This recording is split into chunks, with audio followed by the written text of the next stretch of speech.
The executive building of Morrison Manufacturing had been in our family for 37 years. My grandfather built it from a single machine shop into a multi-state operation producing precision components for the aerospace industry. Walking through the lobby, past the portrait of him in his work coveralls, I always felt the weight of that history. Today I felt something different. "You're late," my brother Derek said as I entered the conference room on the third floor. He didn't look up from his tablet, his tailored suit immaculate, his hair perfectly styled in that way that suggested he spent more time on it than I spent on my entire morning routine. "Traffic was bad," I said, taking a seat at the far end of the table. The chair wobbled slightly, a detail nobody had bothered to fix despite my mentioning it at the last family meeting 6 months ago. "We're about to start," my sister Jennifer said, her tone suggesting I should be grateful for the notification. She sat beside our mother at the head of the table, both of them wearing matching designer blazers like some kind of corporate uniform. My mother, Patricia Morrison Reed, looked at me with that expression I'd seen countless times over the past 28 years. The look that said I was there out of obligation, not necessity. The look that reminded me I was adopted, that I wasn't really part of the legacy even though the family name was technically mine.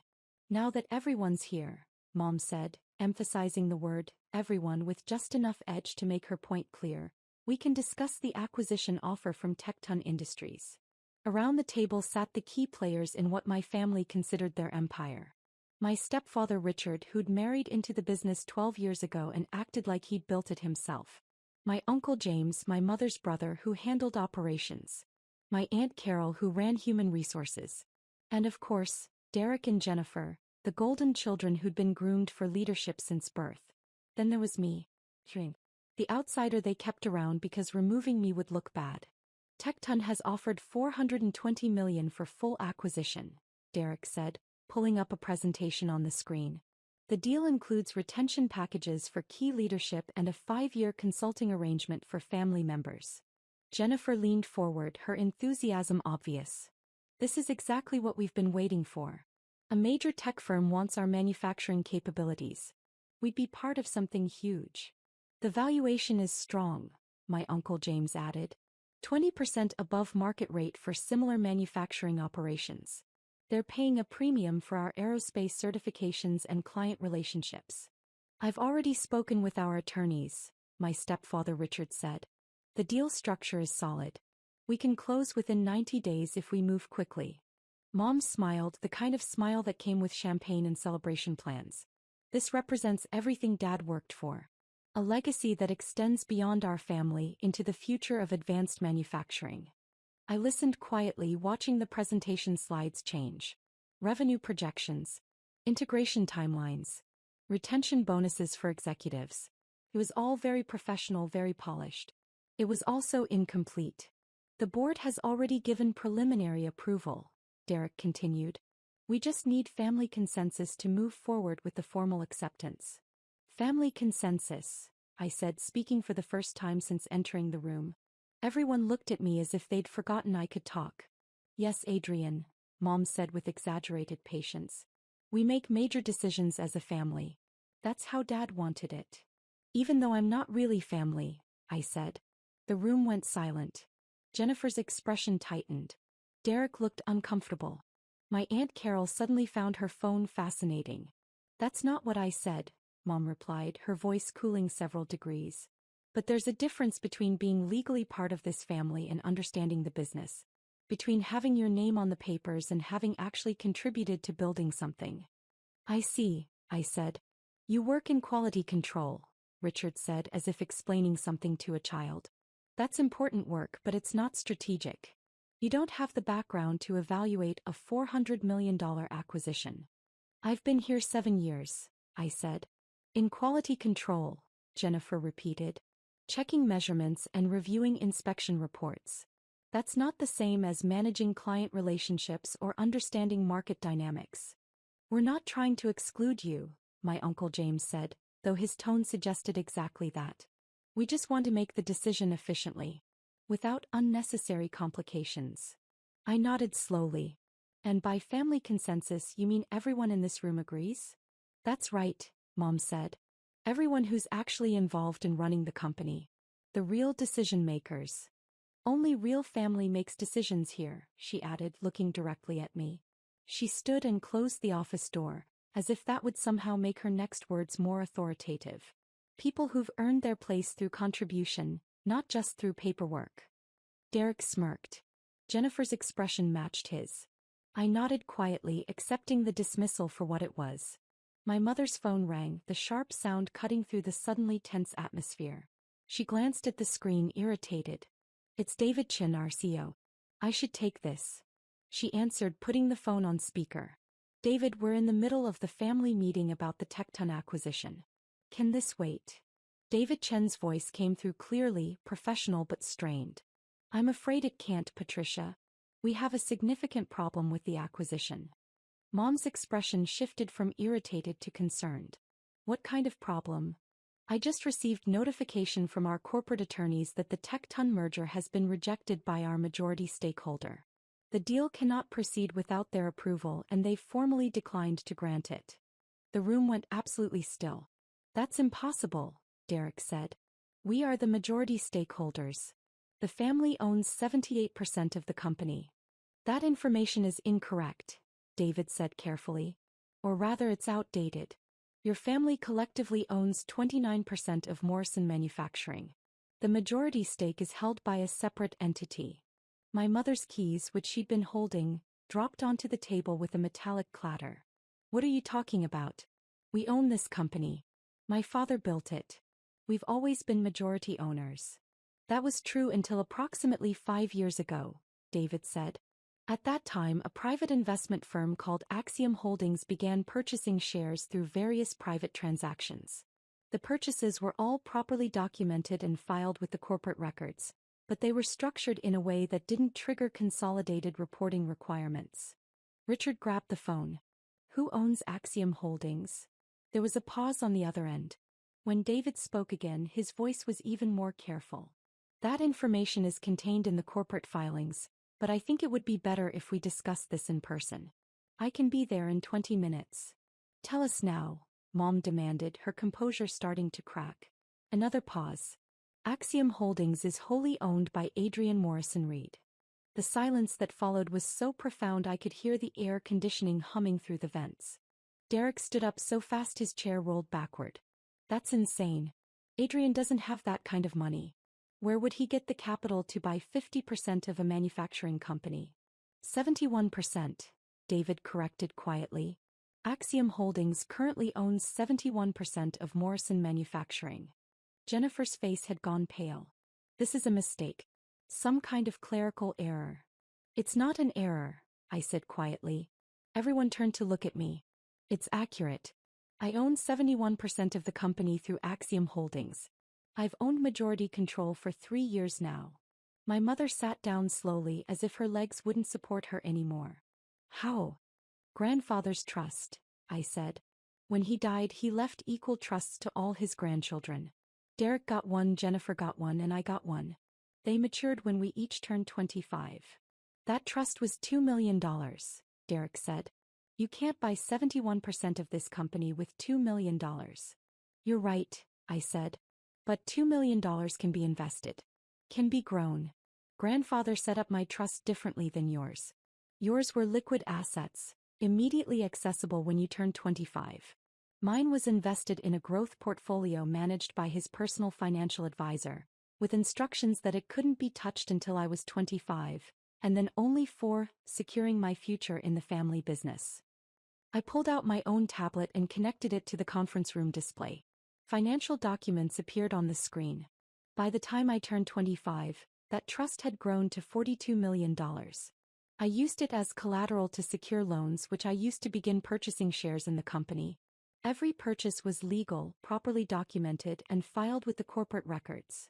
Why didn't we know about this? My Uncle James demanded.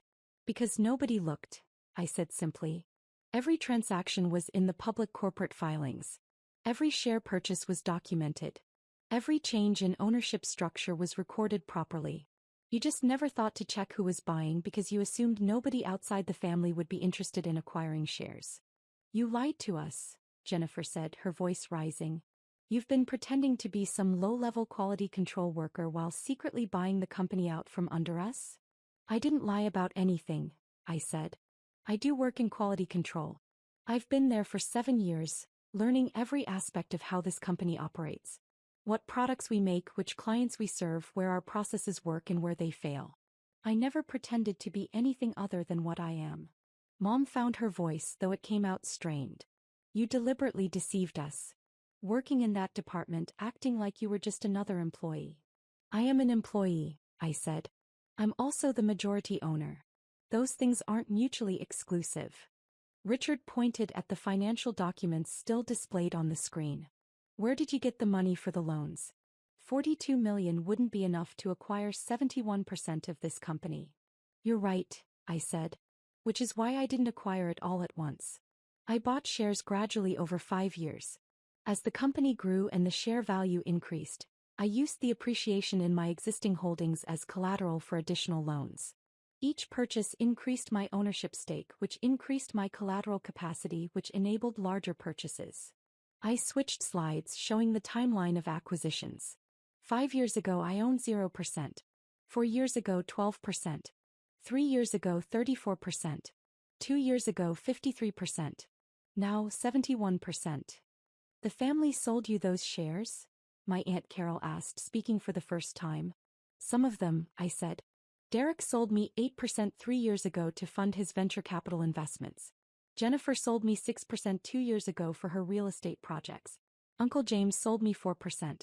Aunt Carol sold me 3%. Various other minority shareholders sold me their stakes over time. Derek's face had turned red. You manipulated us. You knew we needed capital for other investments. I made fair offers for shares you were willing to sell, I said. Every transaction was at market rate or above. You all made money on the sales. You just didn't bother to ask why I was buying because you didn't think it mattered. Because we didn't think you'd be stupid enough to sink all your money into this company, Jennifer snapped. It wasn't stupid, I said calmly. Morrison Manufacturing is a well-run, profitable company with strong client relationships and solid growth prospects. It was a smart investment. The fact that you all viewed it as something to cash out of when you wanted money for other projects tells me you didn't value what we have here. My mother's hands were shaking as she reached for her water glass. So you've been sitting on majority control waiting for what? This exact moment? To sabotage a major acquisition. I haven't sabotaged anything, I said. I rejected a merger that wasn't in the company's best interests. $420 million isn't in our best interests? Richard said incredulously. No, I said. It's not. And I can prove it. I changed slides again, showing a detailed analysis. Tecton's offer values us at $420 million. That sounds impressive until you look at the actual numbers. Our annual revenue is $183 million. Our profit margin is 18%, which gives us $33 million in annual profit. At current aerospace industry multiples, we should be valued at least 15 times earnings. That's $495 million. Derek leaned forward. That's only a $75 million difference. Within normal valuation ranges. Except Tecton's offer includes integration costs that we'd be responsible for, I continued. Facility upgrades, system consolidations, workforce adjustments. Those costs total $82 million over the first 3 years, which effectively reduces the purchase price to $338 million. The room had gone quiet again, but this time people were actually paying attention to what I was saying. Furthermore, I said, Tecton's retention packages for key leadership total $42 million over 5 years. But those packages only go to corporate officers, not to working employees. The people who actually make our products, who maintain client relationships, who ensure quality standards, they get nothing except the uncertainty of new ownership. I switched to another slide. Most significantly, Tecton's integration plan calls for consolidating our 3 manufacturing facilities into 2 within 18 months. That means closing the Ohio plant, which employs 347 people. People who've worked for this company for decades in some cases. People who've built their lives around these jobs. My Aunt Carol looked uncomfortable. Corporate consolidation is normal in acquisitions. It's how companies achieve efficiency. It's also how companies destroy the culture and expertise that made them valuable in the first place, I said. Our Ohio facility has the highest quality ratings of all our plants. It has the most experienced workforce. It has the longest client relationships. Closing it would save money on paper while destroying institutional knowledge that took decades to build. You're being sentimental, Mom said, but her voice lacked its earlier certainty. I'm being practical, I said. I've worked in quality control for 7 years. I've visited every facility multiple times. I've talked to the workers on the floor, the supervisors, the technicians. I know which plants are genuinely efficient and which ones just look good on spreadsheets. The Ohio plant is the heart of our operation, and Tecton wants to cut it out because it doesn't fit their geographic strategy. Jennifer crossed her arms. So you're rejecting a $400 million deal because you're worried about a plant closure? That's emotional, not strategic. I'm rejecting an undervalued deal that would harm the company's long-term prospects while enriching executives at the expense of workers, I said. That's not emotional. That's understanding what actually makes this company valuable. David Chen's voice came through the phone again. We'd forgotten he was still on the line. If I may add something, Patricia. Adrian has been raising these concerns with me for the past 6 months.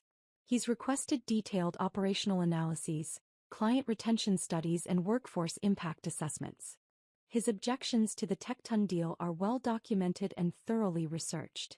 Mom stared at the phone. You've been discussing this with Adrian? Behind our backs. I've been discussing it with your majority shareholder, David said carefully. As the CEO, I have a fiduciary duty to keep the principal owner informed of major corporate actions. Adrian has that right. We're the family, Richard said, his voice tight. We're supposed to make these decisions together. With respect, David said, family sentiment doesn't override corporate governance. Adrian owns 71% of the company. His approval is legally required for any major transaction. That's not optional. Derek stood up, pacing now. This is insane. You can't just reject the deal because you think the valuation is low. Tecton isn't going to negotiate. This is their final offer. Then they can keep it, I said. Morrison Manufacturing isn't for sale at that price. You're costing us millions, Jennifer said, her voice rising to almost a shout. This is the opportunity of a lifetime and you're throwing it away because of what? Pride?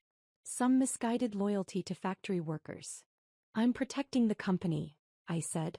And yes, I'm protecting the workers who actually make it function. The people you've never bothered to meet or talk to because you were too busy having lunch meetings and attending industry conferences. My mother stood up, her composure finally cracking completely. How dare you? I built this company with your grandfather. I've given my life to this business. And you, adopted out of charity when you were 3 years old, have the audacity to tell me I don't care about it. The words hung in the air like smoke from a gun. There it is, I said quietly. Adopted out of charity. Not real family. Not someone who actually belongs here. That's not what I meant, Mom said, but her face showed she knew exactly what she'd meant. It's exactly what you meant, I said. It's what you've all meant for 25 years. I'm the outsider. The one who doesn't really belong. The one who should be grateful to even be in the room. I stood up, gathering my tablet. Well, here's the reality. I'm the majority owner of this company. I have been for 3 years. Every major decision made in that time should have had my approval. Want to know how many times you consulted me? 0. How many board meetings I was invited to? 0. How many strategic planning sessions included me? 0. Because you worked in quality control, Derek said desperately. You never indicated you wanted to be involved in management. I own 71% of the company, I said, letting the words hang heavy. My involvement isn't optional. It's legally required. But you all were so convinced I was insignificant that you never bothered to check the corporate ownership records. Never bothered to ask why I was buying shares. Never bothered to wonder if maybe, just maybe, the adopted kid might actually be building something. My Uncle James cleared his throat. What happens now? Now, I said, we're going to restructure how this company is run. David, I need you to schedule a formal board meeting for tomorrow morning. Full board attendance required. Understood, David said through the phone. You can't restructure the board, Richard said. We have voting rights. You have voting rights on your 29% of the shares, I said. I have voting rights on my 71%. The math isn't complicated. Mom sank back into her chair. You're going to take over the company. Push us out. I'm going to ensure the company is run properly, I said. Whether that includes you depends on whether you can accept that I'm actually in charge. That I'm not just the adopted kid you keep around out of obligation. This is because we didn't treat you like family? Jennifer said. You're destroying our legacy out of spite? I'm not destroying anything, I said. I'm protecting the legacy grandfather built. The one he trusted me enough to give me the resources to preserve. He knew exactly what he was doing when he structured my trust differently than yours. He wanted someone who would value the company itself, not just what it could be sold for. I walked toward the door then paused. The board meeting is at 9 a.m. tomorrow. I expect everyone to attend. We'll be discussing management restructuring, operational priorities, and the company's direction going forward. Come prepared to actually listen for once. I left the conference room and walked down the hallway, past the executive offices with their mahogany furniture and expensive art. Past the reception area where Linda had worked for 20 years and always remembered to ask about my day. Past the break room where I'd had lunch with the third shift supervisors and learned more about our operations than a dozen strategic planning meetings could teach. My phone started ringing before I reached the elevator. Mom's number. Then Derek's. Then Jennifer's. I let them all go to voicemail. Instead, I called Marcus Howell, the attorney who'd been helping me structure the Axiom Holdings acquisitions for the past 5 years. He answered on the second ring. Adrian, I assume they found out? David Chin told them on a conference call, I said. It went about as well as expected. Do you need me there for the board meeting tomorrow? Yes, I said. Bring all the corporate governance documents. Articles of incorporation, bylaws, shareholder agreements. I want everything crystal clear. Understood. For what it's worth, you handled this correctly. The Tecton deal was undervalued and the operational impacts would have been severe. Tell that to my family, I said. They're not going to see it that way for a while, Marcus said. But you did the right thing. Your grandfather would be proud. I hung up and stepped into the elevator. My reflection in the polished doors showed a man in work clothes. Jeans, a company polo shirt, safety boots. I looked like exactly what I was. Someone who'd spent 7 years on factory floors learning how things actually worked. But I was also the majority owner of a $183 million a year manufacturing company. Those two things weren't contradictory. They were complementary. The elevator reached the ground floor and I walked out into the lobby. Past grandfather's portrait. He was smiling in the picture, wearing his coveralls, standing in front of the original machine shop. A man who built something real, something lasting. I stopped and looked at the portrait for a long moment. I hope you knew what you were doing, I said quietly. Trusting me with this. My phone buzzed with a text from David Chin. Boardroom reserved for 9 a.m. tomorrow. Full board confirmed attendance. IT has prepared all the corporate records you requested. We'll have them ready by 8 a.m. I texted back. Thank you. See you then. Another text came through, this time from Jennifer. We need to talk about this. You're making a huge mistake. The family built this company. You can't just take it over. I typed a response. The family sold me 71% of the company. I didn't take anything. You gave it to me because you needed money for other investments. Those were your choices, not mine. Her response was immediate. We didn't know you were trying to take control. I wasn't trying to take control, I wrote back. I was investing in the company grandfather built. The fact that you saw that as a threat instead of a commitment tells me everything I need to know about your priorities. I put my phone away and walked out to the parking lot. My truck was parked in the employee section, between Carlos from machining and Jennifer from assembly. Not in the executive spots near the building entrance where Mom's Mercedes and Derek's BMW sat like symbols of status. Tomorrow that would change. Tomorrow I'd park wherever I wanted because I owned the parking lot. I owned the building. I owned the company. But tonight, I drove home to my modest apartment, the one I'd been renting for 7 years while my siblings bought houses and my parents remodeled their estate. The apartment where I'd spent countless evenings reviewing financial statements and corporate records, learning everything I could about the business I was building a stake in. The apartment where I'd planned for exactly this moment. My phone rang again. This time it was my Uncle James. I answered. Adrian, he said, his voice tired. I owe you an apology. I was surprised enough to pause before responding. Go on. I sold you those shares 3 years ago because I needed capital for a real estate investment. I thought I was just liquidating a small part of my holdings to someone who'd overpay for them. I didn't realize you were building a position. I should have asked questions. Would it have changed anything? I asked. He was quiet for a moment. Probably not.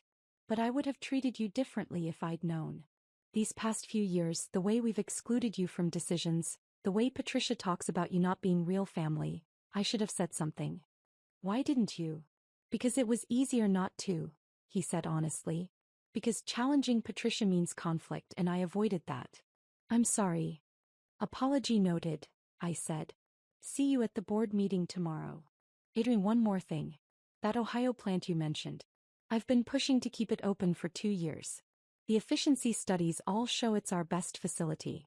But Patricia and Derek kept insisting we needed to consolidate for cost savings. Did you tell them the quality data? Multiple times. They didn't want to hear it. They wanted the narrative of streamlining operations for the Tecton deal. Tomorrow we're going to have a very different conversation about operations, I said. One based on actual data instead of what makes for good press releases. After we hung up, I sat in my truck in the apartment parking lot for a long time, thinking about what came next. The board meeting tomorrow would be contentious. Mom would fight the restructuring. Derek and Jennifer would try to find legal challenges. Richard would make threats. But none of it would matter because I held 71% of the voting shares. The math was simple even if the emotions were complicated. My phone buzzed with one more message, this time from David Chin. FI, Tectoncio just called. He heard their deal was rejected. He's not happy. Be prepared for them to go public with their disappointment. I texted back, let them. Anyone who does their research will see we rejected an undervalued offer. That's good business, not bad judgment. I looked up at my apartment building at the modest windows of my second-floor unit. Tomorrow I could afford to live anywhere. A mansion like my mother's. A penthouse like Derek wanted. Anything I wanted. But I'd stay right here in this apartment, because moving wasn't about money or status. It was about remembering where I started. About staying connected to reality instead of getting lost in executive office symbolism. My grandfather had worn coveralls to work every day, even after the company was worth millions. He ate lunch with the workers. He knew their names, their families, their concerns. I was his grandson in the ways that mattered, even if some of the DNA wasn't shared. And tomorrow, I'd start proving that the adopted kid they'd dismissed as insignificant understood the business better than any of them ever had. The real family, my mother had said, made the decisions. She was right about that. She just hadn't realized I was the real family all along.